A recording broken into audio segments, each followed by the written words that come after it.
நேரத்தில் ஒரு அருமையான திருத்தலத்தை அம்பாளத்தை இணைப்பதற்கான வாய்ப்பு உள்ள நிர்வாகத்தினருக்கு நன்றி தெரிவித்து கடமையை கொண்டுள்ளார். தென்பொதிகை தனி பிறகு தென்பாண்டி மன்னனுக்கு மன்னன் மனிதனுக்கு தனியாக இருந்த கண்ணிக்கிழமையே ஓடி வந்து நாவியது நாயகி நான்முகி நாராயணி கைநலினம் பஞ்ச சாயகி சாமவி சங்கரை சாமரை சாதித்து வாயி மாதி வாராய சொல்லி மாதிரி என்று ஆகி ஆகுமையால் சரணம் நமக்கு எல்லாரோட பிறவிற்காகவே சொன்னாலே சொல்றேன் உங்களை வணங்கி சொற்பொழி கொடுப்போம். அதிகமாக பேச மாட்டேன். பேசும்போது மயக்கம் கொடுத்து ஐயா சொல்லிட்டார், ஐயா இது 15 நிமிஷம் பேசுங்க, 20 நிமிஷம் பேசுங்க, 30 நிமிஷம் பேசுங்க அப்படின்னு சொல்லியிருக்காரு. அப்படின்னா என்ன அர்த்தம்னா 15 நிமிஷம் சொல்றதுன்னு காட்டுவோம்னா கொஞ்சம் குறைச்சிக்க, அப்புறம் 20 நிமிஷம் வச்சுக்கலாம், அப்படியே குறைச்சிட்டு 30 நிமிஷம் மயக்கம் பிடிக்கிறோம்னா அதுக்கு வந்து ஒரு மயக்கம் கொடுத்துருக்காரு. ஏன்னா கொடுத்துருக்க தலைப்பு அந்த மாதிரி சக்திகளின் சங்கமம். சக்திகளின் சங்கமம் அப்படிங்கிறது வந்து மிகப்பெரிய தலைப்பு. பேசிட்டே இருக்கலாம், அதுவா பேசிட்டே இருக்கலாம். அதனால அப்படி சொல்லிட்டாரு. என்னால் முடிஞ்ச அளவுக்கு எனக்கு தெரிந்த விஷயங்களை குருநாதர் சொல்லிய விஷயங்களை உங்களிடம் சொல்லுகிறேன். இதில் ஏதேனும் குற்றக்குறைகள் எல்லாம் மன்னித்தருமாறு நான் உங்களை கேட்டுக்கொள்கிறேன். எல்லா கோயிலுக்கும் ஒரு விசேஷம் கேட்கலாம். நம்ம சொர்ணகாளீஸ்வரர் கோயிலுக்கு ஒரு மிகப்பெரிய விசேஷம் என்ன அப்படின்னா, உலகத்தில் எங்கும் காண முடியாத 3 சிவலிங்கமுடைய திருத்தலம், 3 அம்பாள், எல்லா தனித்தனி சன்னிதானம். ஆனா காஞ்சிபுரத்துல இருக்கு 3 சிவாலயத்துடைய ஒரு திருத்தலம் இருக்கு காஞ்சிபுரத்துல இருக்கு. ஆனா அம்பாளுக்கு தனி சன்னிதானம் கிடையாது. நமது காளையார் கோவில் மட்டுமே இந்த அமைப்பு இருக்கிறது. என்ன ஒரு விஷயம் அப்படின்னா, சிவலிங்கத்தை 4 விதமா லிங்கமா பிரிப்பாங்க. சுயம்பாவான சிவலிங்கம், சுயம்பா வந்து யாருமே தெரிவிக்க வேண்டிய அவசியம், அம்பா அதை சிறிது தோன்றி வரும் சுயலிங்கம் ஒன்று. இன்னொன்று வந்து தேவர்கள் ரிஷிகள் வந்து வணங்கி லிங்கம் ஒன்று, அது ஒரு வகையான லிங்கம். இன்னொன்று தேவர்கள் வச்சு வழிபட்ட லிங்கம் ஒன்று. தேவர்கள் ரிஷிமார்கள் அவங்க வச்சிருக்காங்க, அந்த சாபங்கள் நீக்குவதற்காக லிங்கத்தை பிரதிஷ்டை பண்ணி சாமி போயிருப்பாங்க. அதுக்கப்புறம் மனிதர்களால் பிரதிஷ்டை செய்யப்படுகிற லிங்கம் ஒன்று. 4 வகையான லிங்கம் அப்படிங்கிற சொல்லுவோம். நம்ம சொர்ணகாளீஸ்வரர் சுயலிங்கம் எத்தனை காலத்திற்கு உட்பட்ட லிங்கம் அப்படிங்கிறது சொல்ல முடியாது, யாருனாலையும் இன்னும் கணிக்க முடியவில்லை. சுயலிங்கமாக இருக்கிறவர் நம்ம சொர்ணகாளீஸ்வரர். அவருக்கு வந்து சொர்ணவல்லி அம்மா இருக்காங்க. அடுத்து சோமேஸ்வரர். சோமேஸ்வரர் வைக்கிறதுக்கு வந்து பிரம்மா வந்திருக்காரு, சந்திரபவன் வந்திருக்காரு, இந்திரன் வந்திருக்காங்க. இவங்க வந்து பிரதிஷ்டப்படுறத நம்ம சோமேஸ்வரர் சௌந்தரநாயகி அம்மா. அப்ப தேவர்களும் ரிஷிகளும் சோமேஸ்வர லிங்கம். நம்ம வரகுல பாண்டிய மன்னரால் வைக்கப்பட்ட லிங்கம் வந்து மனிதால் வைக்கப்பட்ட மீனாட்சி சுந்தரேஸ்வரர். இவ்வளவு அருமையான தலம். இந்த தலத்தில் பிறக்க இறக்க முக்தி, தீர்த்தத்துக்கும் புண்ணியம் உண்டு, மூர்த்திக்கும் புண்ணியம் உண்டு, தலத்துக்கும் புண்ணியம் உண்டு. இந்த புண்ணியம் எங்கே இருக்குன்னா முதல்ல மீனாட்சி அம்மன் மட்டும்தான் உண்டு. அது மாதிரி இந்த நம்ம சொர்ணகாளீஸ்வரர் இருக்கு. சரி, இதான் சொல்லிட்டே இருக்கீங்க. சக்தியின் சங்கமம் சிவலிங்கம் பற்றி பேசிங்கன்னா எவ்வளோ காப்பி பண்ண போகிறது அப்படின்னு கேட்கறது மனசுக்கு தெரியுது. சரிங்களா? இப்போ வந்து சிவராத்திரி மகா சிவராத்திரி நவராத்திரின்னு சொல்லுவோம். நவராத்திரி வந்து 4 விதமாக பிரிச்சிருக்காங்க. நம்ம பொதுவாக போகும்போது வந்து புரட்டாசி மாதம் வரக்கூடிய நவராத்திரி, அதை வந்து சாரதா நவராத்திரி அப்படின்னு சொல்லிட்டு பேரு. சாரதானா சரஸ்வதி நமக்கு பேரு. அதனால வந்து நவராத்திரி மகா நவராத்திரி அப்படின்னு வந்து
சாதாரண நவராத்திரியில் அவர் என்ன விசேஷம் இருக்கு? ஏதோ சக்தியின் சங்கமும் சொல்லிக்கிட்டு இருக்கீங்க. பொதுவாக பார்த்தீங்கன்னா எல்லா வீட்லையும் இருக்க எல்லா வீட்லையும் என்ன சொல்லுவாங்க, கன்னி தீபம் ஒன்று தெரியுமான்னு சொல்லுவாங்க. நீ கன்னி தெய்வத்தை மறந்துட்ட, சுமங்கலியை மறந்துட்டீங்கிற வார்த்தை வந்துட்டே இருக்கும். அந்த கன்னி பெண்களை உபதேசம் பண்ணக்கூடிய அந்த 9 நாள் 2 வயசிலிருந்து 10 வயசுக்கு உட்பட்ட சிறு பெண்களை பாலாம்பிகையாக பாவித்து அவங்கள சாமி கும்பிடுறது அப்படிங்கிறதுக்காக வைக்கப்பட்டத அந்த நவராத்திரி. அந்த சக்தியை மெருகூட்டுறது, அந்த பெண்ணுக்கான சக்தியை வெளியே காட்டுகிறது. எப்பவுமே ஆண்களுக்கு அதிகமான சக்தி இருக்கும், ஆனால் அதை யார் செயல்படுத்துவாங்க? பெண் தான் செயல்படுத்துவாங்க. இப்போ யாராவது உடம்பு சரியை பார்க்க போனோம்னு நல்லா இருக்க சீவன் எழுதுறதுக்கு சக்தியிலே இருக்கும். நல்லா தான் இருந்தேன், சக்தியெல்லாம் போய் சும்மா உட்காந்துருக்காங்க பாப்பா அப்படின்னு சொல்லுவாங்க. என்னவென்றால் அந்த சக்தி இருந்தால் மட்டுமே சிவனால் எந்த விஷயமும் செய்ய முடியும். சக்தி இல்லைனால் யாரும் செய்ய முடியாது. எப்போதுமே பெண்களுக்கு அதிகமான சக்தி உண்டு. ஆக்கவும் அவளால் மட்டுமே முடியும், அழிக்கவும் அவளால் மட்டுமே முடியும். நவராத்திரி கதையை பேசிட்டே போகலாம். ஏகப்பட்ட விஷயங்கள் இருக்கு. நம்ம வழிபாடு சப்த மாதங்கள் வழிபாடு கொடுத்தோம். நம்ம சோமநாதேஸ்வரர் கோயில் ஊருக்கு போனீங்கன்னா 2 ஸ்தலத்தையும் சொல்லுவாங்க. சோமசுந்தரேஸ்வரர்லையும் சோமநாதேஸ்வரத்தையும் சப்த மாதங்கள் சொல்லுவாங்க. ராம்ஜி, கௌமாரி, சாமுண்டி, ஆராகி, இந்திராணி, வைஷ்ணவி, மகேஸ்வரி அப்படின்னு சொல்லி 7 மாதங்களையும் வச்சிருக்காங்க. இந்த ஒவ்வொரு மாதங்களும் ஒவ்வொரு இறைவனின் அம்சம். இந்த இறைவனோட அம்சம் எப்படி வந்துச்சு? இந்த நவராத்திரி எதனால் உருவாக்கப்பட்டது அப்படின்னா, இதுல 2 விஷயம் சொல்றாரு. எப்படி சொல்றாங்கன்னா, தேவி மகாத்மியங்கள் வியாசர் பகவான் எழுத விஷயத்தை காப்பியை சொல்றேன். வேற ஒன்றும் கிடையாது.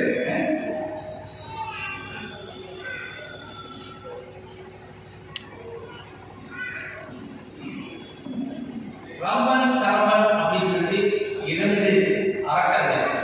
ரனு அப்படிங்கிற அரக்கனுக்கு பிறக்கிறாங்க ரம்பன் கரம்பன். எப்போதுமே அரக்கர்களுக்கு எப்போதுமே பிரம்மாண்ட ஈஸியா வரவாங்கிற பழக்கம் உண்டு. அவங்களுடைய சக்தியை மேலே மெருகூட்டணும் அப்படிங்கிறதுக்காக ரம்பன் கரம்பன் இருவர் என்ன செய்வாங்க? பிரம்மனை நோக்கி 14 ஆண்டுகள் கடும் தவம் இருக்கிறாங்க. அது எப்படி இருக்காங்கன்னா, ரம்பன் என்ன பண்றாருன்னா, தண்ணிக்குள் ஜலத்தை உட்கார்ந்து பிரம்மனை நோக்கி தவம் இருக்கிறார். அவருடைய அண்ணன் கரம்பன் என்ன பண்றாருன்னா, பஞ்சாயத்தை சொல்லி தீயில உட்கார்ந்து தவம் இருக்கிறார். இது தவம் பிடிக்காத கிடையாது. இங்கிருந்து ஒரே ஒரு ஆட்டம் வந்துச்சு. ஆனா இவங்க தவம் இருந்தாங்கன்னா அடுத்து யாரை பார்ப்பாங்க? மேலோகத்தை நோக்கி படையெடுத்து வருவார்கள். நம்மளுடைய பதவி பறிபோய்விடுவதற்காக செஞ்சாரு. முதலை வேடம் விட்டு போதை மாதிரி போய் தம்பி ரமணனை கொன்றார். இதை பார்த்துட்டு ரமணன் அப்படி பார்த்துட்டே இருக்காரு. ஒன்றும் செய்ய முடியல. கோபப்பட்டு என்ன செய்யறாரு? யாரை உட்கார்ந்துட்டாரு உடம்புல பஞ்சாயத்து டீல தனது தலையை அறுப்பதற்காக இடது கையில் தன் முடியை பிடிச்சிட்டு வாழை வச்சு தலையை போகும்போது அக்னி பகவான் போட்டி உனக்கு எல்லாம் வர வேண்டும் கேட்கிறார். எனக்கு ஒரு நல்ல மகன் பிறக்க வேண்டும். எனது மகனை யாரும் அழிக்கக்கூடிய சக்தியாக இருக்க முடியாது. யாரு அப்படின்னு அவர் சொல்றாரு, பிறந்துட்டா இறப்பது உறுதி. ஆனா யாராவது ஒரு அழிப்பாங்கன்னு. சரி, ஆண்கள் யாருமே அழிக்கக்கூடாது, தேவர்கள் யாருமே அழிக்கக்கூடாது, அரக்கர்கள் யாருமே அழிக்கக்கூடாது. வேணா பெண்களை யாராவது அழிச்சுக்குவாங்க. என்னை அழிக்கக்கூடிய பெண் சக்தி யாரா இருக்கா அப்படிங்கிற மாதிரி பெண்களை மிகவும் சாதாரணமாக நினைத்து பெண்ணால் மட்டுமே தனக்கு அழிவு வேண்டும் என்ற வார்த்தையை வேண்டி வரா. வெளியே வரும்போது வர ஆட்டோமேட்டிக்காக ஆட்டோமேட்டிக்காக சாதாரண ஒரு பதவிக்கு வந்துச்சுன்னா அந்த பதவியோட பதவிக்கு நம்மளே குழுவின் காரணமாக நல்லது செய்ய நினைச்சாலும் நல்லது அல்லாத செய்ய விஷயங்களை நம்ம நிறைய செய்வோம். அப்ப என்ன செய்யலாம்? நம்மளுடைய அரக்கத்தனமான போர் உனக்கு என்ன செய்யலாம்? உடனே என்ன செய்யலாம்? மேலோடத்தில் போய் இந்திரன் முதல் தேவர்களுக்கு அடிச்சு விரட்டிட்டு அவங்க சொந்த கூட பணிமுறை செஞ்சுக்கிட்டு வாங்கிட்டு இருந்தா. அப்ப தேவர்கள் அழுகிறாங்க. இங்கே போய் சிவபெருமான் போய் சொல்றாங்க. சிவபெருமான சிவன் சொல்லிட்டா என்னால ஒன்றும் செய்ய முடியாது, வேணா பிரம்மனை போய் கேளுங்கிறார். பிரம்மனை போய் பார்க்கிறாங்க. பிரம்மன் சொல்றாரு, என்னால எதுவும் செய்ய முடியாது. ஏன்னா என்னை நோக்கி தவம் இருந்தாங்க, நான் மரம் கொடுத்துருக்கேன், அங்கேயும் மரம் கொடுத்துருக்காங்க, என்னால ஒன்றும் செய்ய முடியாது. விஷ்ணு போய் பார்ப்போம் அப்படின்னு சொல்றாரு. விஷ்ணுட்டு போனேன். அவரும் சொல்லிட்டாரு, நான் உங்களுக்கு துணைக்கு வருகிறேன், காக்க வேண்டாம் செய்ய முடியும். ஆனால் அந்த அரக்கர்களை அழிக்கக்கூடிய சக்தி எனக்கு இல்லை என்று கைவிட்டு விடுகிறார்கள். அப்ப என்னதான் செய்யலாம் அப்படின்னு சொன்ன உடனே எல்லாம் சேர்ந்து கூட்டு திட்டம் போடுறாங்க. இந்த அரக்கர்களை அழிக்கிறதுக்கு என்ன செய்யலாம் அப்படின்னு அந்த சொந்த செல்வ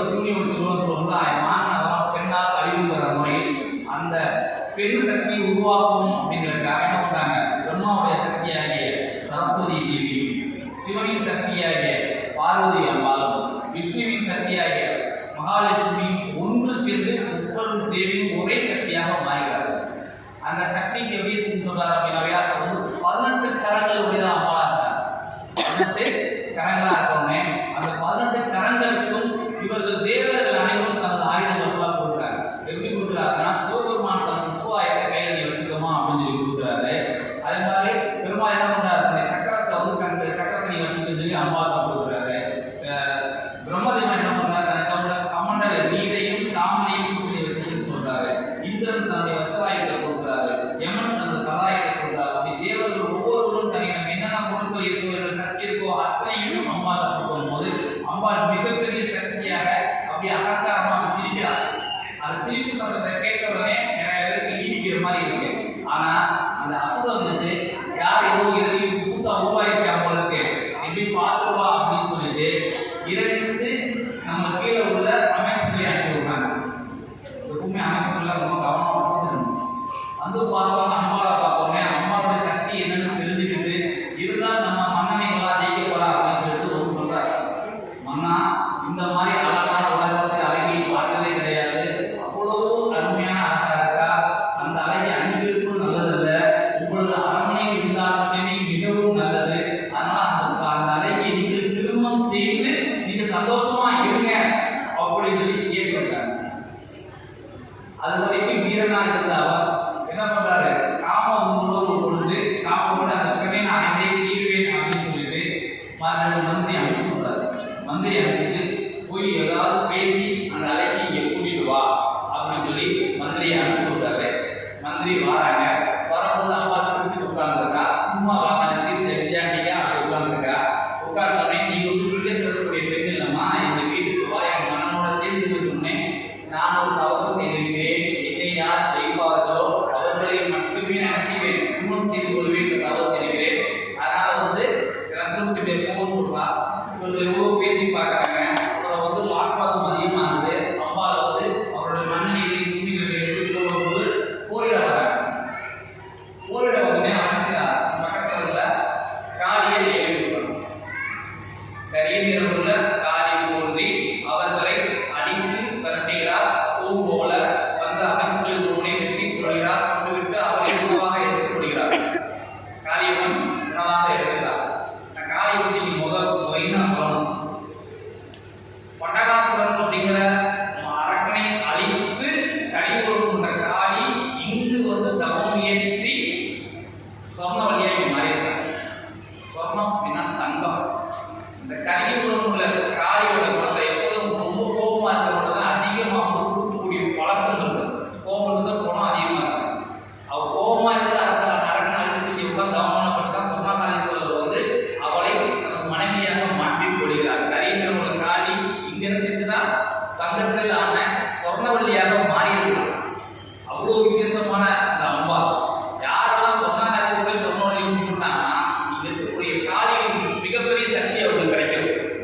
இந்த காலயத்திற்கு இன்னொரு பேர் உண்டு, தட்சிண காளிபுரம், மகா காளிபுரம் அப்படின்னு சொல்லிட்டு புறநானூறு நிறைய பேர் சொல்லியிருக்காங்க. திருக்கான முறையில் அப்படிங்கிற விஷயம் சொல்லியிருக்காங்க. அந்த அளவுக்கு காளியோட அதிகாரம் உள்ளது. அதே மாதிரி இந்த ஸ்தலத்துல இன்னொரு விஷயம் என்ன அப்படின்னா, சாபம்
சொல்லி அவங்களையும் வாழ்த்தி உங்களையும் வாழ்த்தும் போது என்ன அவங்களோட நெகட்டிவ் சொல்லும் வீட்டுக்குள்ள வராத செய்யறது குடும்பத்தை சொல்லி தண்ணி கொடுமா அப்படின்னு சொல்லிட்டு போறோம்.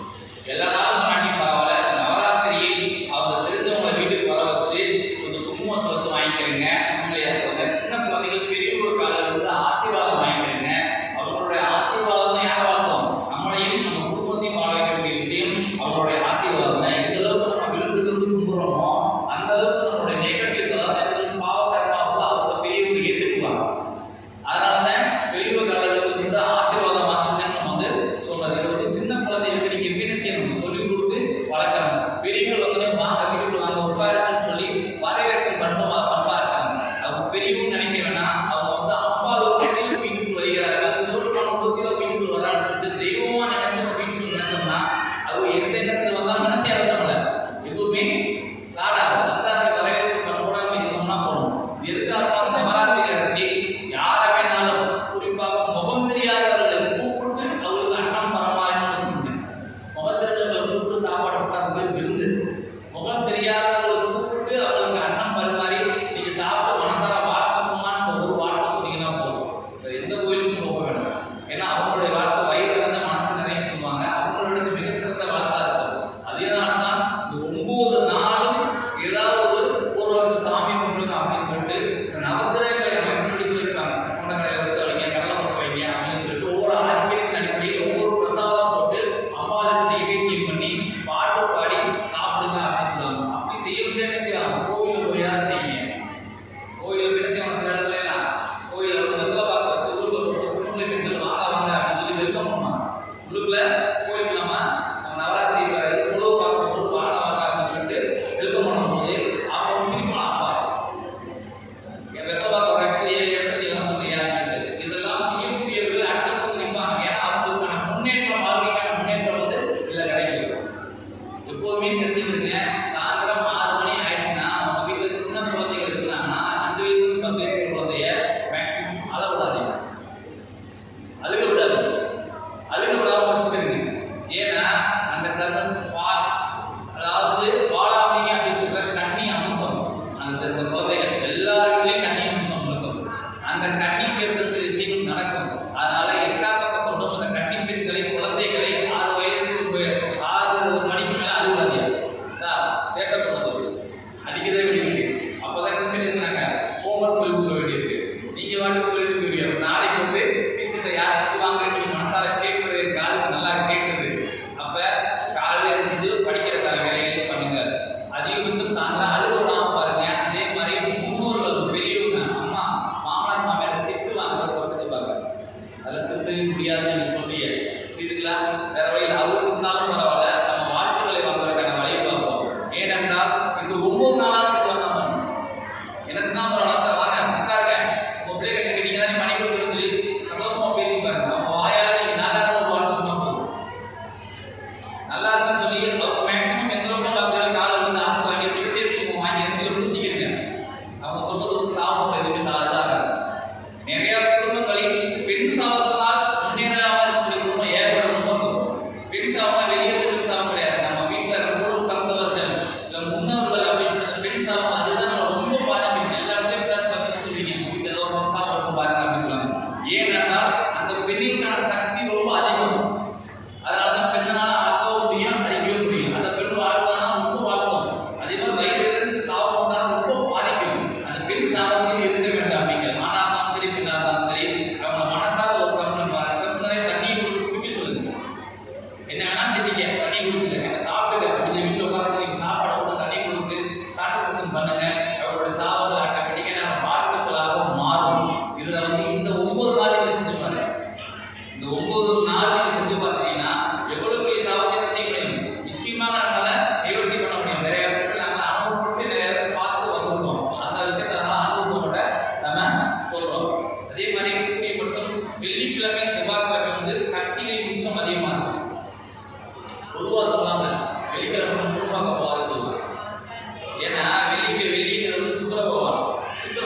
அப்பதான் கதை பேசுவோம். ஊரு கதை, உலக கதை, எல்லா கதையும் பேசுவோம். இங்கே பாருப்பா, இந்த கோயில 300 ரூபா வாங்கினாங்க, வெறும் தட்டு சிலுவை தட்டு கொடுத்துருக்காங்க. அந்த கோயில பாரு, ராசி மாயை போட்டு பிரசாதம் கொடுத்துருக்காங்க அப்படின்னு சொல்லிட்டு தான் பேசுவோம். இப்படிலாம் கிடையாது.